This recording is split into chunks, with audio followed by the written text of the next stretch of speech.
इसलिए पीछा नहीं छोड़ेगा कि यहाँ आने के बाद भी गुरुदेव ने यही कह दिया कि 2-3 साल 4 साल बाद ही आपसे मिलूंगा, तो 4 साल बाद मिलूंगा, तुम ये काम करते रहो। हमारे जीवन केवल लकड़ियां काट के लाना है, रोटियां बनानी है, बस खत्म। मैं कोई रात तिलक करना है, हमारी जगह कोई भरत बैठ जाएगा, शत्रुघ्न बैठ जाएगा और हम वापिस टापते हुए रह जाएंगे। राम यहाँ से उठो, वापस अयोध्या चलो, युद्ध करके कुछ प्राप्त कर लेंगे, मगर यहाँ कुछ होना नहीं है, ये मैं मालूम करके आया हूं। और दाढ़ी बढ़ा करके अंदर बैठे हुए, बस खत्म। और दाढ़ी तो हम भी बढ़ा देंगे, दाढ़ी बढ़ाने से कुछ नहीं, दाढ़ी मेरी 4-5 दिन से बढ़ गई है। राम ने कहा तुम समझते नहीं। अब उन्होंने कहा है तो बहुत सोच समझ के कहा है, विश्वामित्र जैसा अद्वितीय व्यक्तित्व नहीं पैदा हो सकता। इतनी गरीबी से खड़ा होकर के उस जगह खड़ा है जहां सारे ऋषि उनके सामने नतमस्तक हैं, इतनी विद्या उन्होंने प्राप्त की है, तुम उनको समझे नहीं होगी।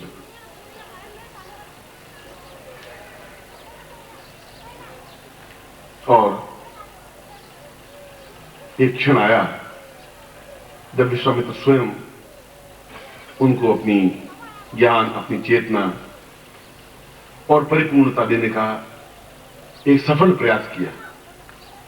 मैं इस प्रवचन को इसलिए यहां प्रारंभ किया कि आज का दिन अपने आप में, कल भी मैंने ये कहा, अगर कल से आज मैं 6 बार एक बात को रिपीट कर चुका तो मेरी जबान और भी श्लोक बोलने के लिए है, और भी मंत्र बोलने के लिए है, कि इस शब्द को बार बार आपके पास ठूंसने के लिए नहीं है कि आज का दिन अपने आप में अद्वितीय दिन है, यह कहने की मुझे जरूरत नहीं थी। और अद्वितीय का मतलब है इसके समान वापिस दिन अगले 50-100 वर्षों में नहीं आ सकता।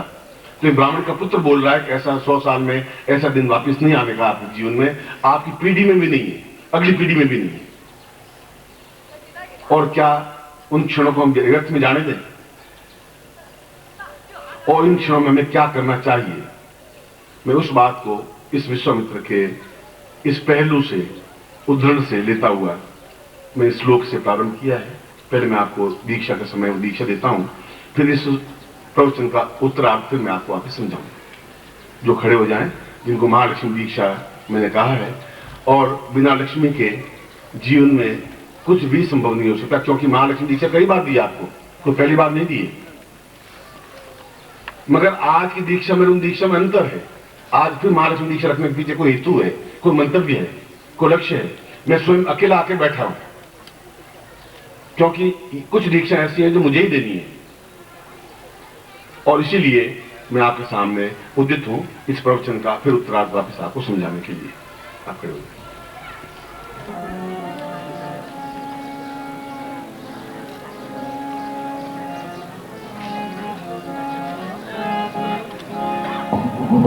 अच्छा रहेगा ताकि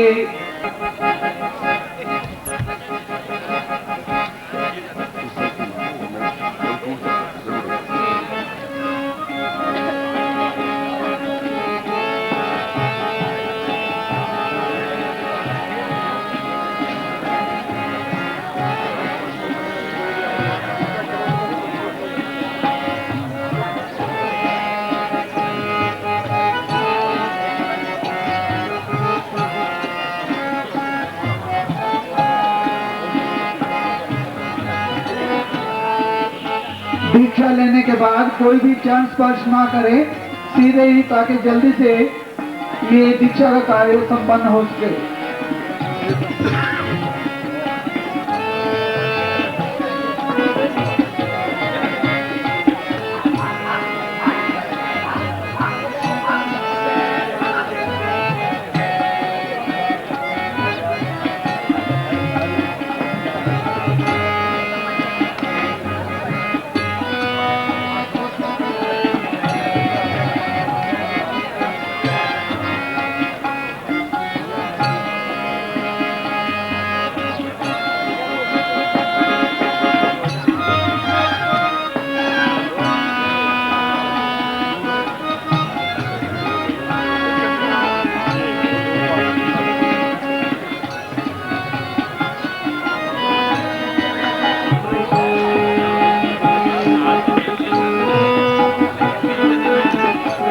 जिनकी दीक्षा पूरी हो गई वो अपने आसन पर बैठेंगे, बीच में खड़े नहीं रहेंगे।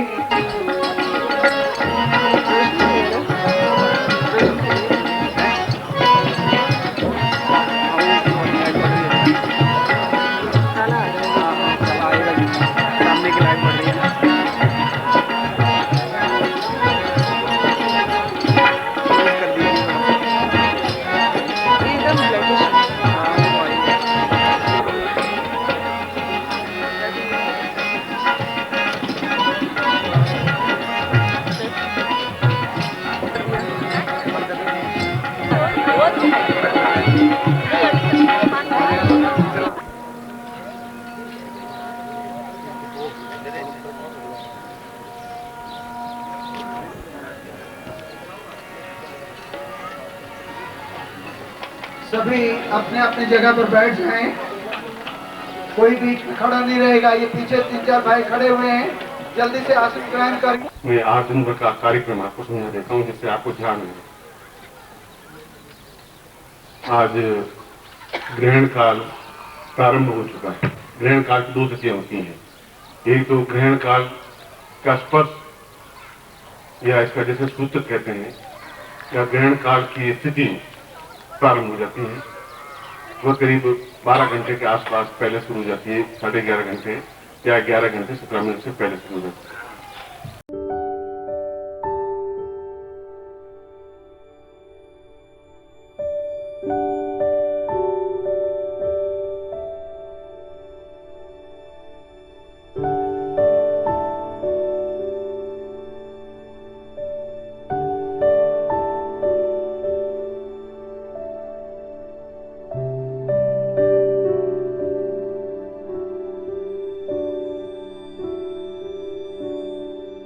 और दूसरी स्थिति बनती है जब चंद्र या सूर्य ग्रसित होता है और तीसरा उसका मध्याह्न होता है जब पूरी तरह से ग्रस्त हो जाता है। और चौथी अवस्था होती है जब उससे मुक्त हो जाता है। ये 4 स्थितियां ग्रहण की होती हैं। तो ग्रहण के स्पर्श की स्थिति जैसे उसके 10-12 घंटे पहले उसका इफेक्ट शुरू हो जाता है, उसको सूत्र कहते हैं या उसका प्रारंभिक अवस्था कहते हैं। ग्रस्त तो रात को होगा, प्रारंभिक ग्रस्त होगा, फिर बिल्कुल बीच में जहां पूरा ग्रस्त हो गया, फिर धीरे धीरे निकल करके फिर स्पष्ट हो गया। ये 3 स्थितियां 4 स्थितियां ग्रहण की बनती हैं। और यह ग्रहण तंत्रों दिवस में पड़ रहा है, इसलिए तंत्र को जीवन में सबसे ज्यादा महत्व दिया गया है, शास्त्रों में भी और हमारे जीवन की पूर्णता में भी। इन दिनों में आज दिन भर में आपको मैं दोपहर को अपनी खुद की साधना में थोड़ा 1 घंटा या 1.5 घंटा मुझे लगाना पड़ेगा। मैं 3 दीक्षाएं आपको दे पाऊंगा दिन भर में। फिर जब ग्रहण बिल्कुल प्रारंभ होगा तब 2 दीक्षाएं, एक तो वे जो साधक बने हैं और उनसे मैंने वायदा किया है कि मैं उनको एक अत्यंत गोपनीय और दुर्लभ दीक्षा दूंगा। तो जिन्होंने साधक का बैज लगाया है या जो साधक बने हैं उनको और केवल उनको दीक्षा दूंगा। और दूसरा उनको जो 5 पत्रिका सदस्य बनाए हैं, जो पत्रिका परिवार में वृद्धि की है, उन दोनों को दीक्षा या मंच में भी दे सकता हूं और ऊपर हॉल में ले जाकर के भी अलग से भी दे सकता हूं। ये उस समय मेरे मानस की स्थिति जो बनेगी वह मेरी स्थिति बनेगी। तो ठीक ग्रहण के समय यदि समय मिला तो एक सामान्य सबको एक उपहार रूप में दीक्षा दूंगा, वो एक अलग बात है। मगर कमिटमेंट मेरा ये है कि आज दिन भर में 3 दीक्षाएं अपने आप में महत्वपूर्ण होगी। और ये 5 दीक्षाएं देखा जाए तो जीवन की, मेरे जीवन की तो सबसे बड़ी उपलब्धियां हैं। और वे रात्रि के जो 2 हैं वे सर्वोच्च दीक्षाएं मेरे जीवन की भी, जिनको बड़ी कठिनाई से, मैं समझता हूं कि हजारों मोतियों में से वे दोनों हीरक खंड हैं, हीरे के टुकड़े हैं। इसलिए केवल आज दिन भर का इतना ही कार्यक्रम आपके सामने मतलब स्पष्ट होना चाहिए कि हमें कितनी दीक्षाएं लेनी है, कितना समय हमारे पास है, किस प्रकार से क्या चीज मिलेगी और किसी व्यक्ति को, लड़के को निराश नहीं होना पड़े। तो ठीक ग्रहण के समय में आपको कमिट कर जो साधक हैं उनको मैं दीक्षा दूंगा, जो अपने आप में अत्यंत दुर्लभ होगी, जो मेरे जीवन की भी मैं उनको दुर्लभ दीक्षाओं में से कहता हूं या प्रयोगों में से कहता हूं।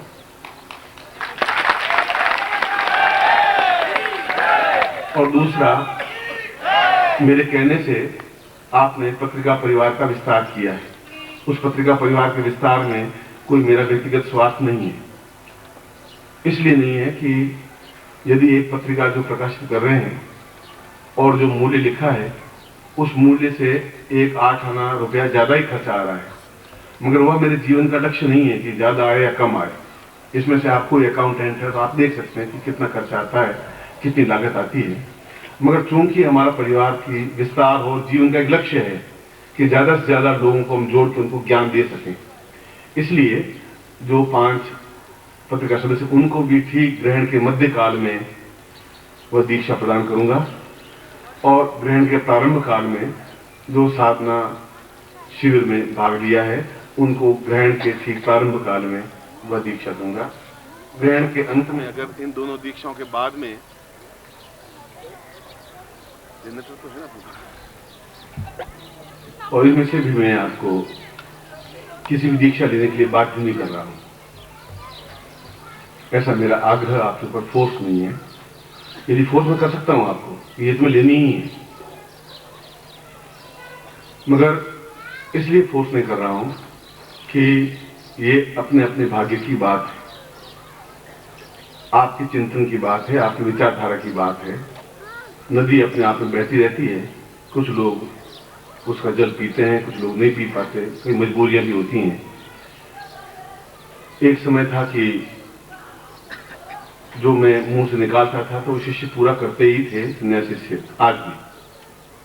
और हमारी पूरी वैदिक परंपरा और आर्ष परंपरा और आर्य परंपरा ऐसी ही रही है।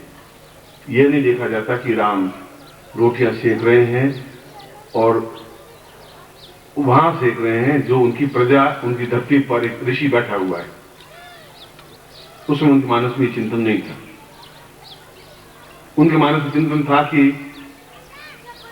दशरथ ने कहा है कि इस मेरे पुत्रों को अद्वितीय बनाइए, जो हम रघु से लगा के आज तक नहीं बन पाए। और दशरथ के 3 रानियां नहीं थी, दशरथ के 12,000 रानियां थी, 3 तो पटरानियां थी, कौशल्या, कैकेयी, सुमित्रा। कृष्ण के 16,000 रानियां थी। उस समय पत्नियों को एक संपत्ति माना जाता था। इस राजा के पास 18,000 है, इस राजा के पास 20,000, तो ये ज्यादा बड़ा राजा है। जैसे हमारे पास नोट है, वैसे स्त्री को भी स्त्री धन माना गया था। आज भी स्त्री धन माना जाता है कि ये संपत्ति है हमारे जीवन की। वह जीवन एक अलग था, मगर वह जीवन अपने आप में बहुत बहुमूल्य जीवन नहीं था। इसलिए जब लक्ष्मण बहुत क्रोधित हुए, क्रोध भाग अपने गुरु के सामने तो नहीं प्रकट कर पाए, उबलते रहे और पूरा जीवन उनका क्रोध में व्यतीत हुआ। वह राम के पास आके बहुत चिल्लाए। उसने कहा कि ये कहां फंसा, इसलिए तो वशिष्ठ को जो कहते थे वो कर लेते थे, आज्ञा पालन करते। हम राजकुल के हैं, ये हमारे यहाँ अन्न खा रहा है, हमारे यहाँ रह रहा है और हमारे ऊपर आंखें तरेर रहा है। तुम रोटियां सेक रहे हो और देख रहे हो और मैं लकड़ियां झोंकते जा रहा हूं, लकड़ियां काट रहा हूं। मुझे यहाँ नहीं रहना है, आपको सीखना है तो आप सीखिए, मैं कर जा रहा हूं। राम ने कहा लक्ष्मण, क्रोध से ज्ञान नहीं मिल सकता और क्रोध से गुरु कृपा भी नहीं मिल सकती। तुमसे ज्यादा क्रोध उस विश्वामित्र में है जो ब्रह्मा को ललकार सकता है और जो नवीन सृष्टि की रचना कर सकता है। और हमारे पूर्वजों ने, वशिष्ठ तक ने कहा कि अगर तुम्हें अद्वितीय बनना है तो विश्वामित्र के पास जाना होगा, तो सोच समझ के कहा होगा। और हमें ऐसा सामान्य जैसे दशरथ ने और अज ने और हमारे पूर्वजों ने जीवन बिताया है, वैसा हम ही बिता दे, यह उचित नहीं है। और आप वाल्मीकि रामायण पढ़ें, ठीक ग्रहण के अवसर पर फाल्गुन शुक्ला चतुर्दशी और जब उसमें पूर्णिमा का समावेश हुआ, तब पहली बार उनको दीक्षा दी, मृत्युंजय दीक्षा और शिष्य दीक्षा।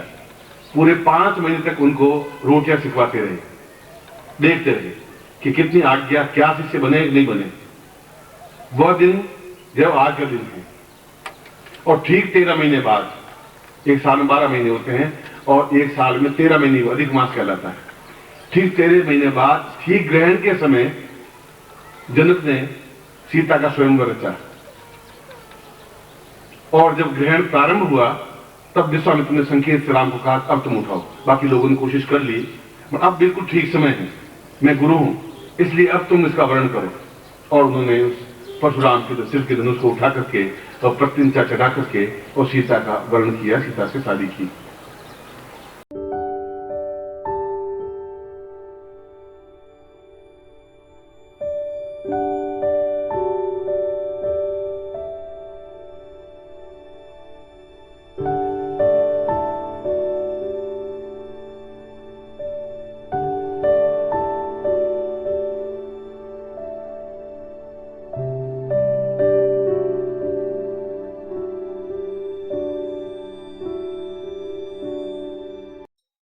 ओम परम तत्वाय नारायणाय गुरुभ्यो नमः।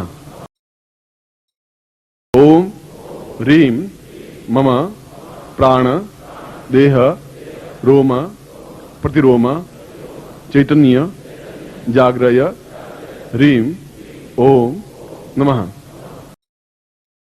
ओम भूर्भुवः स्वः तत्सवितुर्वरेण्यं भर्गो देवस्य धीमहि धियो यो नः प्रचोदयात्।